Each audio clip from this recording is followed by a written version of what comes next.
사대교회 사자에게 편지하라. 하나님의 7 영과 7 별을 가지신 이가 이르시되 내가 내 형리를 아노니 내가 살았다 하는 이름은 가졌으나 죽은 자로다.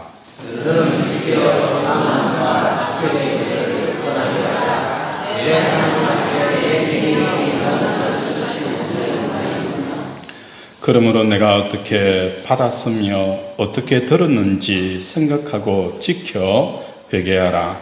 만일 읽겠지 아니하면 내가 도둑같이 이르리니 어느 때에 내게 이를지 내가 알지 못하리라.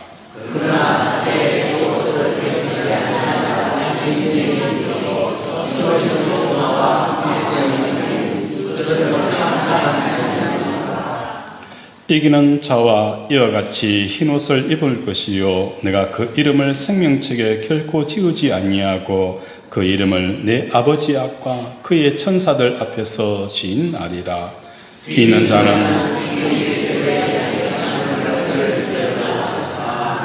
아멘. 오늘 본문에 사도교회가 등장을 합니다.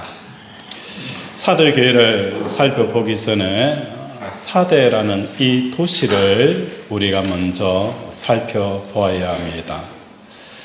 사대 도시는 에게 연안 중심으로 한 무역의 중심지였습니다.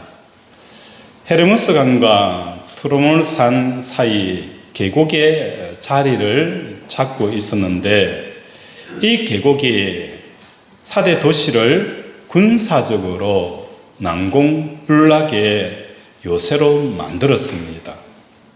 또 이 계곡을 따라서 무역로가 열려 있었기에 무역의 중심지로 활발한 상행위가 이루어지기도 하였습니다.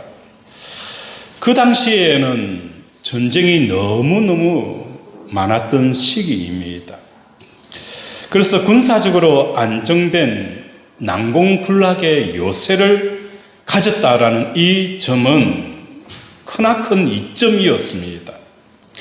그리고 상공업과 무역이 성행하였기 때문에 경제적으로도 굉장히 부유했습니다. 군사적으로 안정적이며 재정적으로 부유한 이것은 모든 정치가들과 모든 국민들이 꿈꾸는 세계였습니다. 이러한 측면에서 사대교회는 특혜를 받고 있었어요. 그런데 사대교회의 책망을 듣게 된 것이 이와 밀접하게 관련이 있었습니다. 바로 세상적인 안정성이 또한 세상적인 편안함이 교회 문제를 불러일으켰다는 것입니다. 사대교회는 7 교회 중에서 이단의 유업이나 예보적인 탄압이나 박해가 가장 적었던 것입니다. 예보적인 탄압이 없고 세상적인 안정에 신앙과 영성에 얼마나 위협이 되어지는 요소인지를 우리에게 보여줍니다. 우리 1절 다시 한번 읽겠습니다. 시작.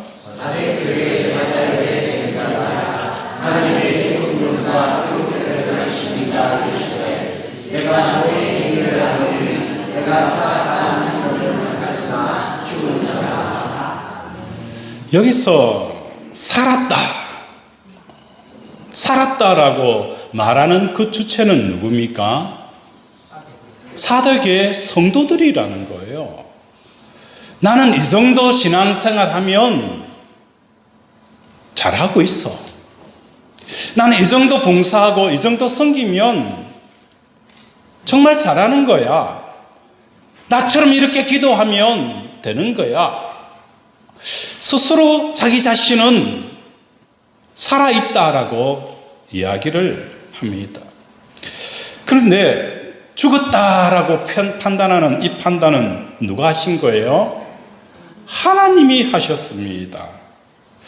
왜 살고 죽는 것은 너무나도 극악한 온도 차이를 느끼게 되어지는 거예요. 사는 것과 죽는 것은 완전히 다르잖아요. 왜 이렇게 온도 차이가 느껴지는 이유가 무엇 때문일까? 더 나아가서 누가 이 사대교회에 영적인 것을 잘못 진단하고 있느냐라는 것입니다. 사람들은 것을 봅니다. 그러나 우리 하나님은 마음 중심을 헤아리시는 분이 우리 하나님이십니다.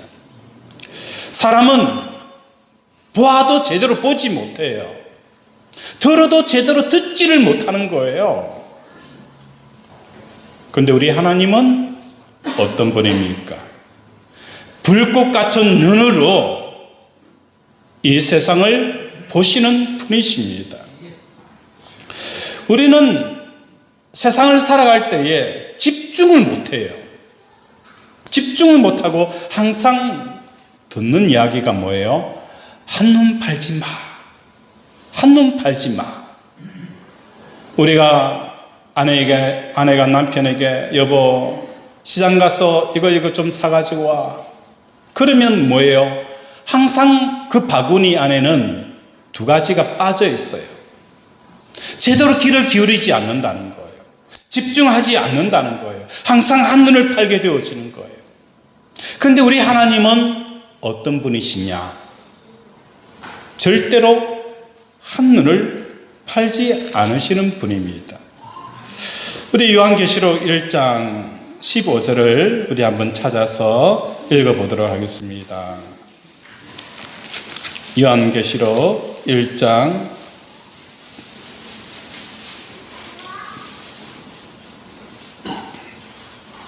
16절입니다. 1장 16절 시작.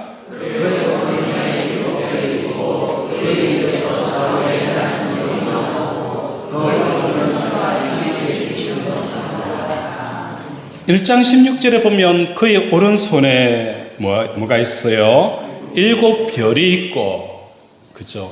7별이라는 것은 교회 안에 있는 사자를 말하는 거예요. 오른손에 7별이 있고 7 촛대가 있다라는 이 표현은 항상 뭐 하는 거예요? 하나님의 눈은 어디에 가 있는 거예요? 교회와 성도들에 가 있다는 거예요. 목회자는 여러분이 뭘 기도하고 있는지, 여러분이 무엇을 위해서 사는지는 잘 몰라요. 그러나 우리 하나님은 그 관심사가 오른쪽에 붙잡고 있는 7별과, 그죠? 7 촛대를 항상 붙들고 있다는 거예요. 어린아이를 키우다 보면은 장난감, 자기가 좋아하는 장난감을 어떻게 해요? 항상 들고 다녀요. 항상 들고 다니는 거예요. 한순간이라도 이 장난감을 놓쳐버리면 울어요. 찾아요. 오른손에 있다는 것은 뭐 하는 거예요? 하나님의 관심사는 바로 저와 여러분이라는 거예요. 나는 나에 대해서도 한눈 팔 때가 있어요. 그러나 우리 하나님은 불꽃 같은 눈으로 저와 여러분을 항상 한순간이라도 눈을 떼지 않는다는 거예요.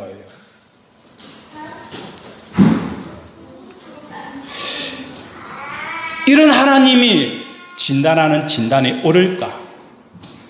나도 내 자신을 모르는데, 나도 내 자신을 모르는 내가 진단하는 이 진단이 옳을까? 하나님의 진단이 옳다는 겁니다. 그렇다면 질문합니다. 사대 교회는 지금 살았습니까? 죽었습니까? 사대 교회는 지금 죽었습니까? 살았습니까? 하나님의 진단에 맞게 사대 교회는 죽었다라는 표현을 쓰게 되었습니다. 죽음이라는 것은 하나님께서 정의하는 이 죽음의 의미를 우리가 살펴봐야 되는 거예요. 죽음이라는 것은 살아계신 하나님과 어떤 식으로도 연결이 되어지지 않는 이 상태가 죽은 거예요. 하나님 저 살아있잖아요. 손도 움직이고 말도 하고 걸어다니기도 하고 뛰어다니기도 하고, 나 살아있는데 왜 죽었다라고 말씀하는 거예요. 이 죽음의 의미는 영적인 의미라는 거예요. 어떤 식으로도 하나님과 연결이 되어져 있지 않고 끊어진 상태가 죽음이라는 겁니다. 마가복음 3장 1절에 보면 회당에서 예배를 드릴 때에 예수님께서 그 회당 안으로 들어가십니다. 그리고 그 안에 들어가서 가만히 보니까 누가 있는 거예요? 손 마른 사람이 예배를 드리고 있었어요. 그때 예수님께서 그 손 마른 사람을 어떻게 하는 거예요? 치료하여 주십니다. 이 모습은 삶과 죽음, 하나님께서 정의하는 이 살았다는 것과 죽은 것이 어떤 것인가를 명확하게 설명을 해주는 거예요. 그들은 지금 뭘 하고 있는 거예요? 회당에서 하나님 앞에 예배를 드리고 있어요. 그들은 모여서 오락을 하는 것도 아니고 노래 자랑하는 것도 아니고 레크레이션 하는 것도 아니라 하나님 앞에 예배를 드리고 있었어요. 그런데 그 중에 손 마른 자가 있었다라는 이 의미는 마가는 뭘 말하고 싶은 거예요? 너희가 하나님께 예배를 드리고 있지만 손이 말라 있다는 것은 의지대로 움직이지 못하는 상태라는 거예요. 다시 말해서 하나님의 생각이 여기 예배드리고 있는 사람들에게 임하였을 때에 그 생각을 그대로 실천할 수 있는 힘이 없는 상태가 손이 말라져 있는 거예요. 하나님의 뜻이 그들에게 임합니다. 그들에게 임하지만도 하나님의 뜻이 그들에게 전달되어지지 않냐고 그들의 삶 속에 그 뜻을 드러내지도 못하는 거예요. 죽어있는 사람에게 발로 툭툭 잡니다. 일어나라, 일어나라, 제발 좀 눈을 떠. 그러면 그 사람이 뭐 하는 거예요? 내 이야기를 듣고 일어나야 되잖아요. 반응이 없어요. 이게 뭐 한 거예요? 죽은 거라는 거예요. 하나님의 생각이 내 귀에 속삭이는 거예요. 친구야, 일어나라, 일어나라. 일어나라, 일어나라 할 때에 그 소리가 전혀 들리지 않는 이 상태, 이게 죽은 겁니다. 하나님의 뜻이, 하나님의 마음이, 하나님의 지혜가 전달이 되어지지 않고 끊어져 있는 상태, 이게 손 마른 자라는 거예요. 어찌 보면 회당에서 예배를 드리고 있지만 그 모든 무리들은 마치 손 마른 자처럼 하나님의 뜻을 온전히 듣지도 못하고 이행하지도 못하는 이 모습이 사도교회 안에서도 그대로 일어난 거예요. 사도교인들의 삶은 그들이 원하는 대로 다 이루어졌어요. 또한 교회는 안정적으로 유지가 되어졌어요. 재정적인 문제가 전혀 없었습니다. 결과적으로는 사도교회는 교회로 살지 못했다라는 문제점이 발생이 되어진 겁니다. 우리는 이들이 교회로 살지 못한 각기 다른 이유에 대해서 생각해 볼 필요가 있습니다. 성도님이 궁금해서 묻습니다. 목사님, 저는 믿음으로 산다는 이야기는 많이 들었는데 교회로 산다는 이야기는 오늘 처음 들어요. 물론 처음 들으실 거예요.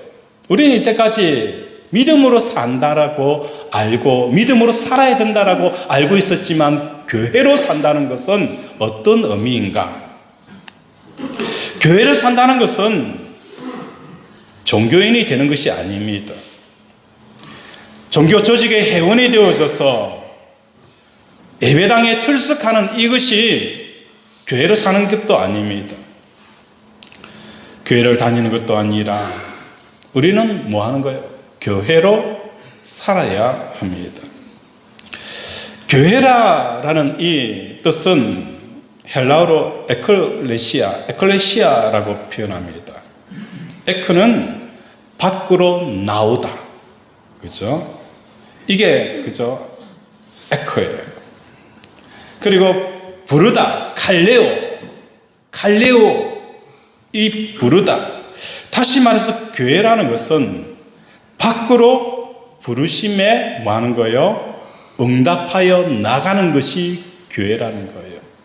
밖으로 부르심에 대해서 응답하여서 나가는 것이 교회라는 것입니다. 교회란 밖으로 나오라고 부르는 것입니다. 이 의미가 담겨져 있고 부름을 받은 사람들이 바로 교회입니다. 교회로 산다는 뜻을 알기 위해서 우리가 구체적으로 이야기를 해봅시다. 복음이 기쁨의 소식인 이유는 밖으로 나를 부르시기 때문입니다.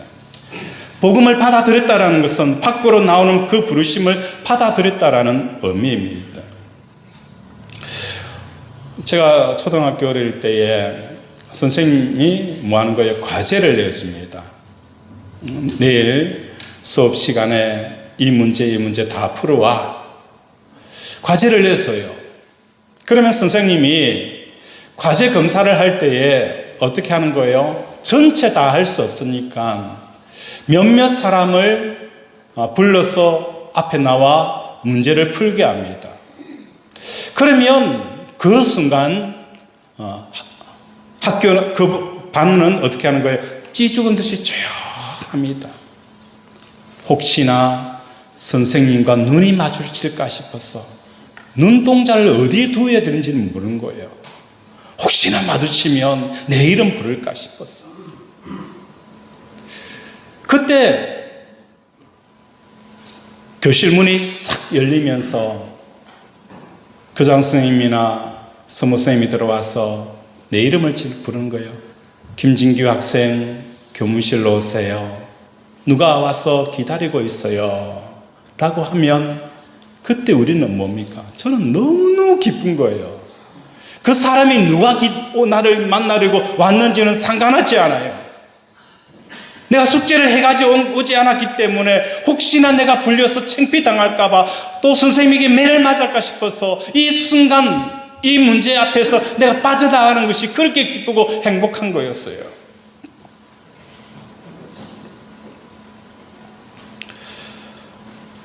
오늘 우리는 하나님께서 나를 부르십니다. 어디서 부르시는 거예요? 하늘에서 나를 부르시는 거예요. 진규야, 진규야, 진규야. 하나님께서 저를 부르실 때가 참 많이 있었어요. 우리 하나님이 부쩍 저를 많이 부르세요. 왜 부를까? 이런저런 교회 문제 안고 이런저런 걱정하고 염려하고 있는 나에게 주님이 부쩍 많이 부르세요. 걱정하고 염려하고 있는 나에게 부르시는 거예요. 어디로부터 어디로 부르는 거예요? 오늘 내 삶의 근심의 자리, 걱정의 자리, 두려움의 자리, 염려의 자리에서 나를 부르시는 거예요. 인터넷을 탁 켜니까 특보해가지고 어떤 이야기가 들려옵니까? 이란이 이스라엘을 폭격했다 하더라. 난리가 났습니다. 난리가 났어요. 그 소식을 듣고 사업하는 사람들 뿐이겠어요. 가정에서 주부도 마찬가지로 두려움에 사로잡히는 거예요. 야, 세상이 어떻게 될 것인가? 안 그래도 살기 힘든데 이렇게 또 터지니? 걱정하고 염려 있는 나에게 우리를 부르시는 거예요. 진규야, 나와라. 그 삶의 자리, 문제의 자리에서 나를 부르시는 거예요. 어디로 부르시는 거예요? 하나님의 말씀 속으로 부르시는 거예요. 공중에 나는 새를 보라. 들에 핀 백합화를 보라. 길삼도 수고도 창고도 짓지 아니하지만 내가 이것을 먹이시나니 너희는 그 새보다도 더 귀하지 아니하냐. 이 말씀으로 나를 부르시는 거예요.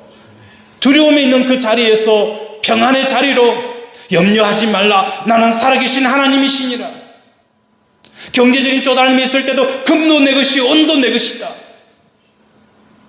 이 말씀의 자리로 계속 나를 부르시는 거예요. 우리는 사람 때문에 깊은 동굴 속으로 들어가 있어요. 사람을 만나기가 꺼려운 거예요. 상처가 너무 크기 때문에. 그때 우리를 부르어요. 진규야, 깊은 동굴 속에 들어간다고 해서 사람의 두려움이 사라지는 것 아니지 않느냐. 하나님께서 우리를 부르시는 거예요. 어디로 부르시는 거예요? 야곱이 외삼촌 라반이 자기를 죽이려고 군대를 이끌고 올 때에도 야곱을 부르신 거예요. 그러니까 하나님께서 누구 마음속에 들어가는 거예요? 야곱의 라반 마음속에 들어가서 라반에게 꿈속에 말하는 거예요. 야곱과 만날 때에 너는 선악간에 판단하지 말라. 에서가 야곱을 죽이려고 할 때에도 하나님이 누구 속에 들어간 거예요? 에서의 마음 속에 들어간 거예요. 생각 속에 들어가서 야곱을 판단하지 말라. 그 오랫동안 그 사이였던 그 분노와 미움이 하나님의 생각이 그 속에 들어가는 순간 에서의 마음을 물 녹듯이 녹여버리는 놀라운 역사가 일어난 거예요. 오늘 하나님은 우리를 부르시는 거예요. 우리의 삶의 자리, 그 너 속에서, 그 두려움과 걱정과 염려 속에서 나를 부르시는 거예요. 이게 뭡니까? 바로 복음이라는 것입니다. 지금 당장 내게 가장 필요한 일은 돈을 많이 벌거나 로또에 당첨되는 것이 아닙니다. 자녀를 서울대나 하버드 같은 인류대학에 진학시키는 것도 아닙니다. 몸이 아프거나 건강을 회복하는 것도 아닙니다. 기가 막힌 멋진 사람과 결혼한 것도 아닙니다. 지금 내게 있어서 가장 기쁜 소식은 하늘에서 나를 부르고 있다는 것입니다. 지금 세상으로부터 진흙이 되어지고 깨어지고 피 흘리는 내 마음을 하나님 말씀 속으로, 하나님의 역사 속으로, 하나님의 통치 속으로 나를 부르고 있다는 것입니다.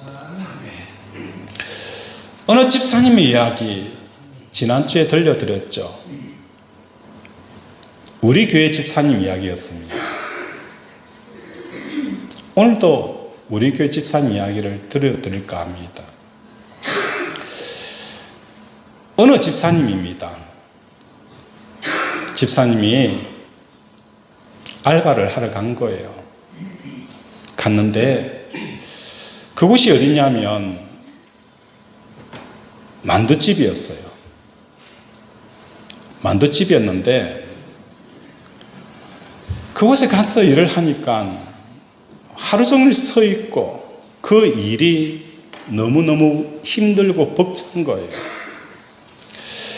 일이 힘들고, 그죠?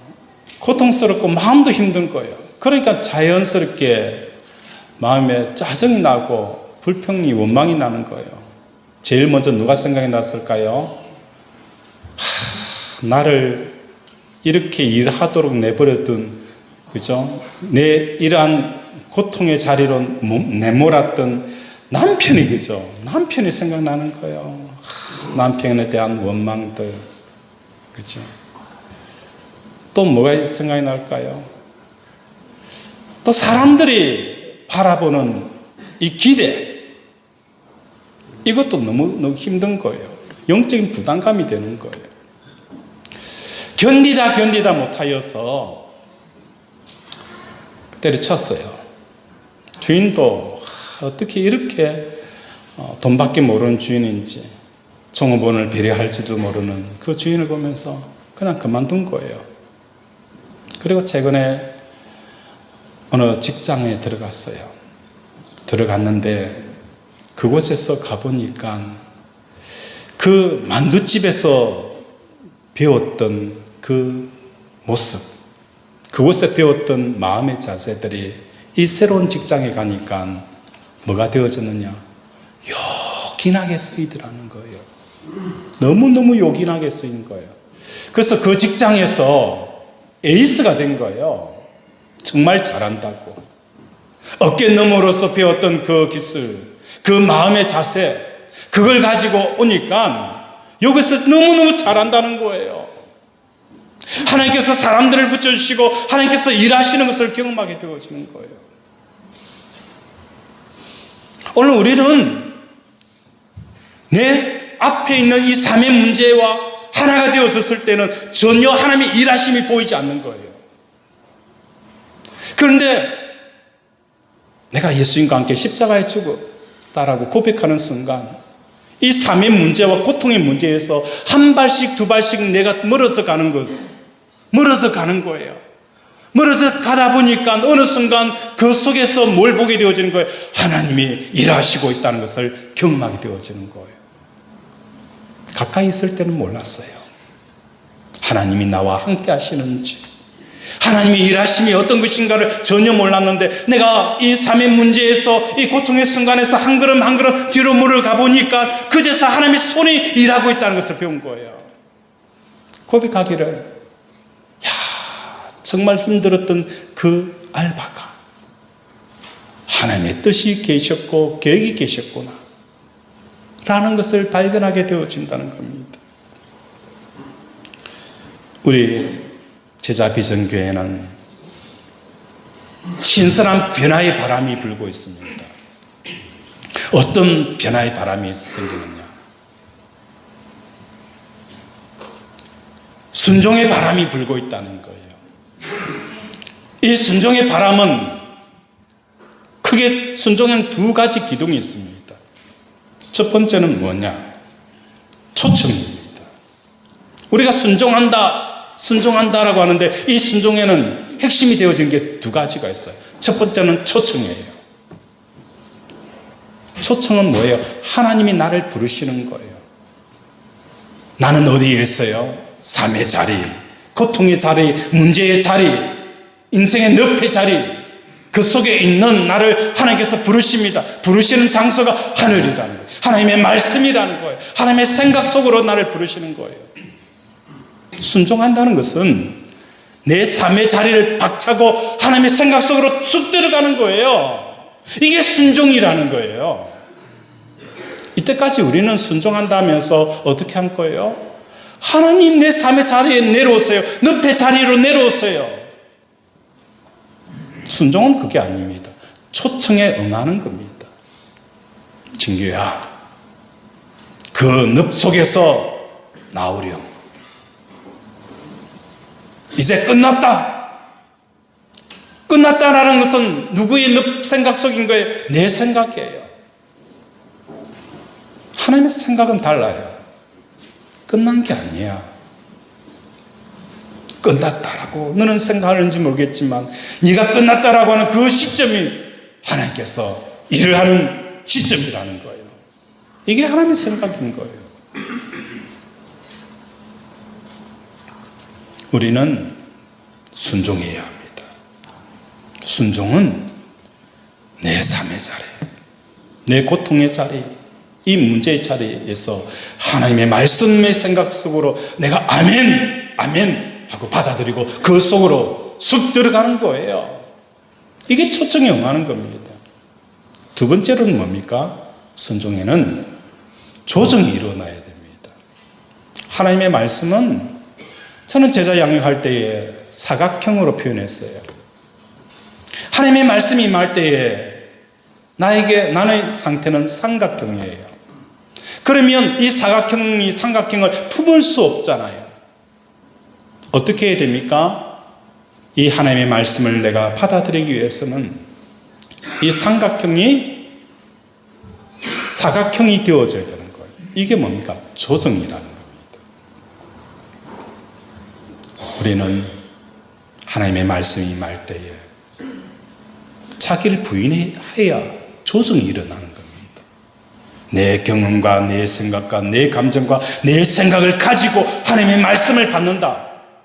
평행선, 너는 너밖에 모르고 나는 나밖에 모르니 우리는 평행선이라는 거예요. 평행선 가서 우리가 얻을 건 아무것도 없어요. 나는 나밖에 모르고 너는 너밖에 모르니 우리는 평생 평행선을 달리는 거예요. 하나님과 평행선을 달리는 거예요. 하나님의 말씀이 임하실 때에 나를 부인해야 되는 거예요. 내 생각을 내려놓아야 됩니다. 내 감정을 내려놓아야 됩니다. 이 조정이 일어나는 거예요. 우리 교회 안에서 조정이 일어나니까 하나님이 역사하시는 역사가 일어나는 거예요. 엘리야의 때에 하나님, 지금도 동일한 하나님이 역사하시는 거예요. 내 삼각형을 유지하고 하나님 말씀이 삼각형이 됐어요. 아니라는 거예요. 이처럼 교회를 뜻하는 에클레시아는 세상으로부터 나와서 하나님의 부르심에 받드는 이 삶을 교회로 사는 겁니다. 다시 말해서 에클레시아로 사는 것입니다. 우리의 마음은 세상의 이런저런 일들에 사로잡힐 수 있습니다. 사로잡힘은 우리의 마음을 말씀으로, 말씀의 통치 영역 속으로 올라가지 못하게 막는다는 것입니다. 에베소 교회도 마찬가지였습니다. 우리 계시록 2장 4절을 계시록 2장 2절 4절 한번 읽도록 하겠습니다.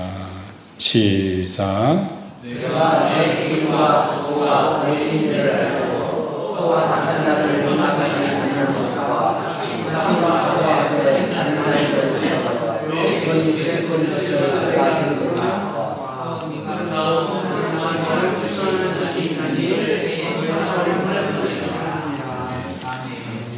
4절에 보면 그러나 너를 책망할 것이 있나니 너의 처음 사랑을 버렸느니라.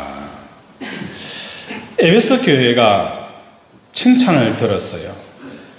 그것은 2절에 내 행위와 수고가 내 인내를 알고 또 악한 자들을 용납하지 아니한 것과 자칭 사도라되 아닌 자들을 시험하여 그의 거짓된 것을 드러내었니라. 교리와 조직을 통하여서 교회의 성결과 진리를 보호하는 이 일은 칭찬을 받았습니다. 그런데 그들에게 있어서 책망을 받았던 것은 뭐라는 거예요? 처음 사랑을 버렸느니라. 이 처음 사랑이 무엇일까? 처음 사랑이라는 것은 여러분에게 처음 사랑은 어떤 것일까요? 내가 예수 믿고 처음 사랑, 이 첫사랑이 뭘 말하는 것일까? 그건 다른 것이 아니었어요. 저는 내가 예수를 만나고 예수를 체험하게 되어지니까 찬송가처럼 나와 세상은 간 곳 없고 구속한 주만 보이도다. 세상과 나는 간 곳 없고 구속한 예수 그리스도만 보이더라. 내가 지금 건강하지 못하더라도 내 사업이 잘 나가지 못하더라도 이게 전혀 문제가 되어지지 않더라는 거예요. 사업이 보이지 않아요. 자녀들의 장래와 미래에 대한 걱정, 염려 전혀 개의치 않은 거예요. 오직 구속한 주만 보이더라는 거예요. 내가 얼마나 병들었든지, 내가 얼마나 못 배웠든지, 얼마나 가지지 못하든지 그게 전혀 문제가 되어지지 않더라는 거예요. 이게 뭡니까? 첫사랑이라는 거예요. 이제는 뭔가 있어야 기뻐요. 뭔가 가져야 기뻐요. 자녀들이 잘 되어야 기뻐요. 어느 순간 우리의 기쁨은 하나님이 아니라 세상의 것이 되어서 버리는 내 모습을 발견하게 되어진다는 거예요. 이게 첫사랑 버렸느니라. 서문화 교회 같은 경우에는 2장 10절에 보면 환난과 핍박이 있을 때에도 그 순간에도 그들을 향하여서 말씀합니다. 환난과 핍박이 있지만 죽도록 충성하라. 그리하면 생명의 면류관을 얻으리라. 서문화 교회는 얼마나 많은 환난과 박해가 있었는지, 마치 이 환난과 박해는 서문화 교회 성도들에게 어떤 표현으로 표현되어질 수 있느냐. 제가 초등학교 다닐 때에 주로 신고 다니는 게 고무신이에요. 고무신, 또 슬리퍼. 그걸 운동화가 없는 시절이니까 고무신을 신고 막 뛰어다녀요. 한참 술래잡기 하다 보면은 그 고무신 안에 뭐가 들어가요? 돌이 들어가요. 조그만 돌들이 막 들어가요. 그러니까 막 술래잡기 하다가 멈출 수는 없잖아요. 도망을 가야 되니까. 그런데 그 안에 돌이 들어가면 발바닥이 어떻게 해요? 굉장히 아파요. 서문화 교회는 환난과 박해가 세상의 마음을 하나 되어지고 땅으로 기뻐하려고 하는 그 서문화 교회에게 지속적으로 뭐 하는 거예요? 땅과 하나가 되어지지 못하도록 계속 이질감과 불편함을, 낯설음을 제공하는 것이 바로 환난과 박해였어요. 그들은 세상에 살고 있었지만 세상에 속하지 않는 사람으로 살 수 있었던 비결이 바로 여기에 있었어요. 세상에 속하지 않는 삶을 살았기 때문에 하나님의 말씀이 임할 때에 그 말씀을 붙들고 그들의 삶을 창조하는 그 창조의 말씀이 되어진 거예요.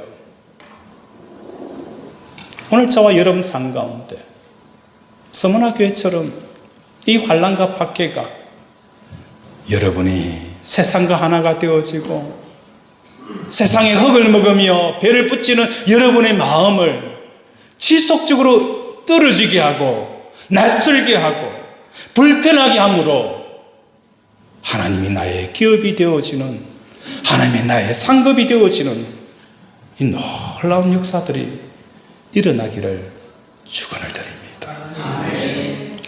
우리나라 경제가 발전할 때에 온 국민이 잘 살아보세요. 새벽종이 울렸네. 그죠? 사람들이 빗자루를 들고 마을을 나왔어요. 우리도 한번 잘 살아보자는 거예요. 이 잘 살아보자는 새마을 정신이 어디까지 들어왔느냐? 교회 안에서 들어왔습니다. 예수 믿고 잘 살아보세요. 예수 믿고 잘 살아보세요. 차츰차츰 경제가 발전하면서 먹고 사는 일에 대한 걱정이 없어지는 시대가 되어졌습니다. 그와 동시에 예수님은 그들의 마음속에서 사라지게 되어진 거예요. 또 다른 예를 보면 남편이 매달 1,000만 원씩 돈을 벌어옵니다. 회사에서 남편의 능력이 인정받고 있기 때문에 잘릴 일도 없습니다. 이러한 상황에서 아내의 마음이 남편의 능력이나 재정적 상황에 마음이 닿습니다. 그러면 그 마음은 재정적인 안정이 스며들어 오게 되었어요. 그럴 때에 재정과 관련하여서 더 이상 하나님과 예수님을 찾을 필요가 없어요.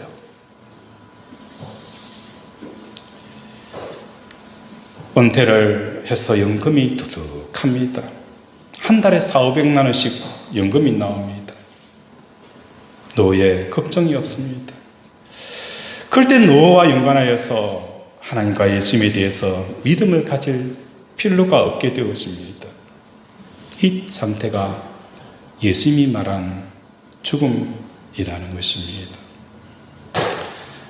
예배당에 나왔던 잘 살아보세요.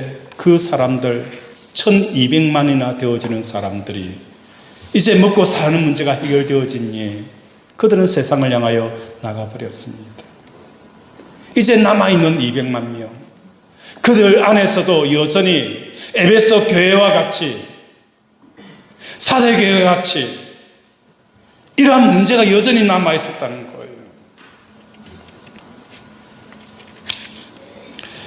우리 4절, 5절 다시 한번 읽겠습니다. 시작.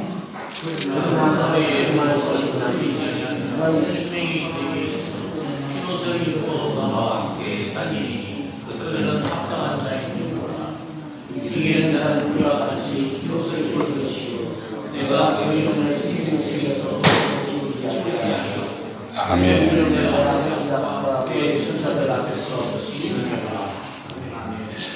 여기서 이기는 자는 흰옷을 입은 것이라 라고 표현합니다. 이기기 위해서는 우리는 어떻게 해야 되는 거예요? 이 땅에는 세상의 중력이라는 법칙이 있어요. 이 중력의 법칙이 있는 것처럼 오늘 우리의 삶 가운데 끊임없이 우리의 마음을 세상으로 잡아당기는 거예요. 세상에서 안전을 하기를 원하고, 세상을 통해서 기뻐하려고 하고, 세상을 통해서 힘을 얻으려고 하는 이 중력의 법칙이 계속 우리를 잡아당기는 거예요. 그래서 우리가 기도를 멈추게 되어지면 멈춘 그 자리에 내가 그대로 있는 게 아니라 그것부터 출발하는 게 아니에요.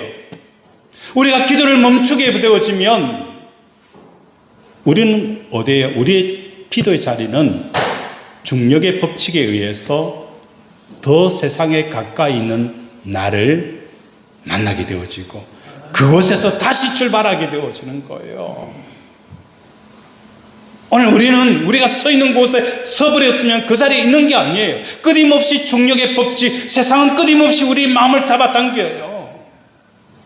이긴다는 것은 이 세상을 잡아당기는 힘을 극복하는 겁니다. 삶에서 안정하기를 원하고, 삶에서 기뻐하기를 원하는 내 마음을 끊임없이 십자가에 죽이는 거예요. 다윗이 인구조사를 하려고 하였던 그때도 그 마음이 들잖아요. 하나님은 보이지 아니하고 사람은 보이니까 사람의 힘을 의지하고 싶은 생각이 왜 들지 않을까요? 그때도 뭐 하는 거예요? 이 마음을 십자가에 죽이는 거예요. 십자가에 죽이는 이것이 뭡니까? 세상에 끌려가는 이 마음을 이기는 것입니다. 건강이나 재정이나 자녀의 형통 자체가 죽음이 아니에요. 그러나 문제는 뭐예요? 그것들이 마음으로 스며들 때에, 스며들어서 더 이상 이 문제 앞에 하나님께 기도하지 않고 하나님을 의지하지 아니하고 하나님의 뜻을 묻지 않는 이것이 뭡니까? 여러분의 병이 되어지고 여러분의 죽음이 되어지는 거예요.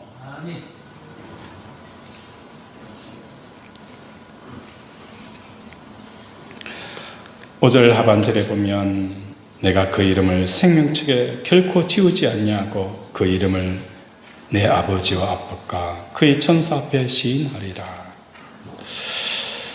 우리가 예수를 믿게 되어지면 우리의 이름이 어디에 기록이 되어지는 거예요?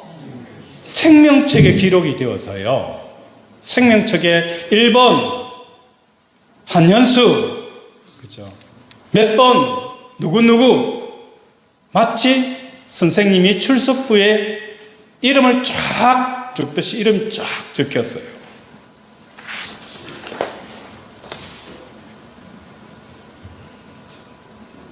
우리가 학교에 가기 위해서는 집에서 나와서 어디로 가는 거예요? 차를 타고 걸어서 학교에 출석을 하잖아요. 이걸 연상을 하시면 돼요. 하나님께서 하늘에서 내 이름을 부른 거예요. 1번 김진규, 그죠? 2번 손다민, 3번 손아민. 대답이 없어. 애들 출석 안 했어요? 손다민, 손아민. 그래요. 출석을 불러요. 그런데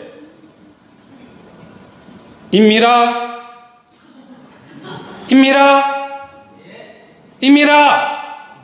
세 번을 불러도 대답하지 않으면 어떻게 해요? 짝거요. 결석. 하나님께서 생명책에, 우리가 예수 믿을 때에 생명책에 이름이 기록이 되어졌어요. 그런데 문제는 뭡니까? 우리가 예수님의 십자가 죽음을 내 죽음으로 받아들이고 예수 부활이 내 부활이 되어지면 우리는 이 땅에 살아가고 있지만 우리의 마음은 어디로 올라가는 거예요? 예수님을 붙잡고 하나님 아버지 앞으로 가는 거예요. 그때 우리는 뭐 하는 거예요? 출석한 거예요. 하나님 아버지 앞에 출석한 거예요. 애들이 다 모여 있어요. 1번 김진규, 네. 불러요. 대답하지 않아요. 또 불러요. 대답하지 않아요. 또 불러요. 대답하지 않아요. 그 사람은 어디가 있는 거예요? 이 땅에서 삶의 문제에 전전긍긍거리고 뭘 먹을까, 무엇을 입을까, 어떻게 살까, 누구 때문에 상처받고 아파하고 힘들어하고 고통하고 이것을 어떻게 원수를 갚지, 어떻게 복수하지, 세상을 떠나지 못하는 거예요. 마음을 하나님 앞에 출석하지 못하는 거예요. 아무리 불러도 대답이 없는 거예요. 결석치레가 되어지는 거예요.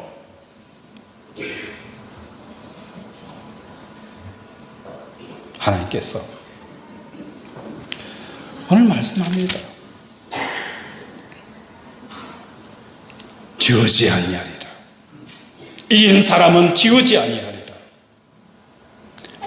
이름책에 기록이 되더라도 끊임없이 출석하지 않는 그 심령, 지울 수 있다라는 메시지라는 거예요. 우리가 예수 믿는다는 게 뭘 말하는 겁니까? 종교인이 되는 게 아닙니다.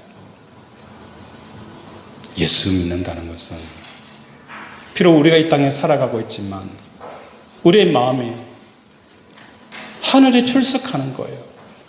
하나님의 말씀에 역사하십니다. 통치권 속으로, 하나님의 주권 속으로, 하나님의 일하심 속으로 끊임없이 우리는 출석하는 거예요.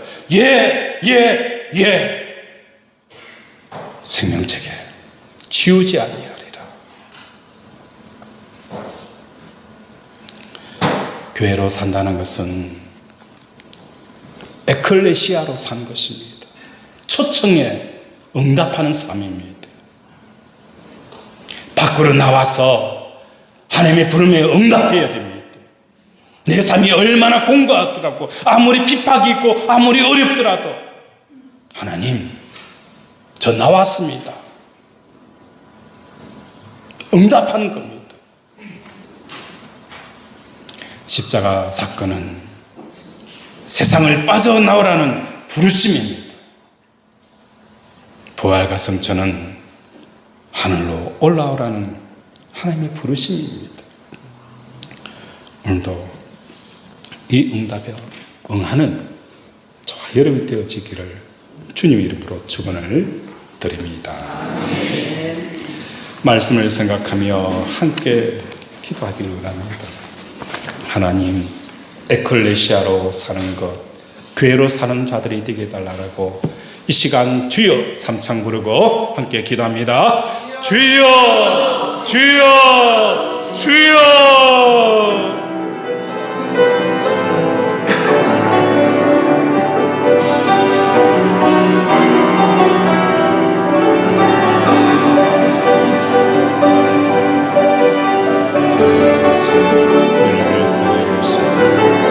교회로 사는 역사를 주시옵소서.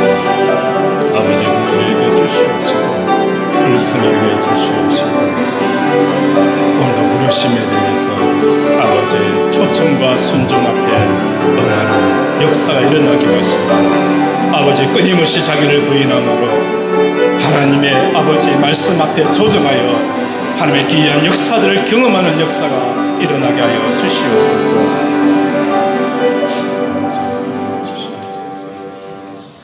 하나님, 오늘도 사대교회를 바라보면서 우리에게 주시는 이 메시지의 말씀을 듣고 우리가 순종하며 초청과 아버지 조정의 삶을 살아가는 우리들이 되게 도와 주시옵소서. 그래야 할 때에 하나님 우리의 삶 가운데 일하심을 경험하게 하시고 하나님이 이루어 가시는 놀라운 기적들을 지원케 하여 주시옵소서. 아픈 곳에 손을 얹습니다. 그가 찔림은 우리의 허물 때문이요 그가 상함은 우리의 지악 때문이라. 그가 징계를 받음으로 우리는 평안을 누리고 그가 채찍에 맞음으로 우리는 나음을 받았도다. 하나님 오늘도 우리의 질병을 치료하여 주시옵소서. 암덩어리가 녹아내리게 하시고 관절염, 피부병, 호흡기 질환, 내부종, 우울증, 조울증, 혈관병, 갱년기, 부인, 불면증 하나님 또한 오장육부의 모든 기능들이 정상적으로 회복되어지게 하시되 위의 천공이 깨끗하게 치유되어지는 역사가 일어나게 하여 주시옵소서. 오늘도 우리를 치료하여 주심을 감사드리오며 예수 이름으로 기도드립니다. 아멘.